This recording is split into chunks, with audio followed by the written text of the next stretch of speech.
baada ya nini ya Ruto na kina Murkomen kutishia nani Medhu ati wakiwa wamemshika. Wakarudi wakamwachilia. Medhu amesema hakuna mtu mwenye atamtisha. Yeye haogopi mtu, lakini anawaheshimu. Amesema hata ifanyike mkutano ingine alikwe kuongea. Ataongea vile aliongea. Kwanza saa hii hata ataweka moto.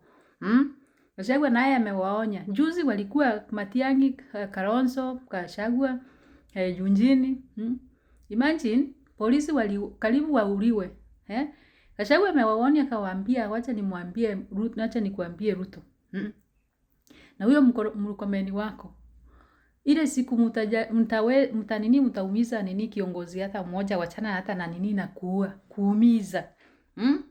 Ndio utajua nini Kenya ni nani. Ruto anajaribu juu chini kuona amesambaratisha nini opposition leaders, lakini Ruto utaweza. Ulijikaranga na mafuta yako mwenyewe. Ukaona nini akina Gachagua, mlisema Gachagua atasaulika in 2 weeks. Sasa sasa hii amesaulika. Kani imagine mtu akiwa na boyfriend mwenye anakaa ni kama Gachagua. Si hata utashikwa na depression, utakufa hata mapema. By the way, wacha nikuambie, mahali imefikia. Unaona wale walikuwa wamebaki kama wameshikilia nani Ruto ni watu wa ODM. Nao ndio hao wamedivorce jana. Sasa Ruto amebaki peke yake.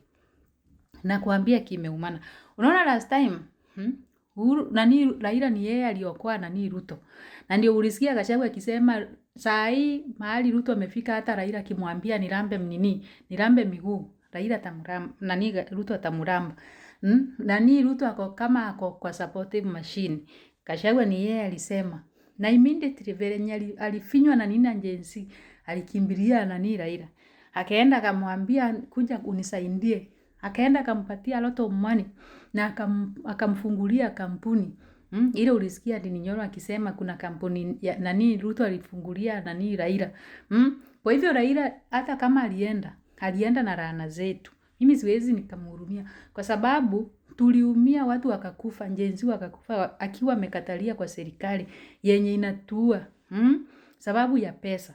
Kwa hivyo mimi hata kama alienda alienda na pole, but kama ya kuingia kwa hiyo serikali maybe Raila angekuwa. Na hiyo ni warning. Wale wanaenda kwa Ruto sababu ya pesa. Hebu wacheni. Msiende before time yenu.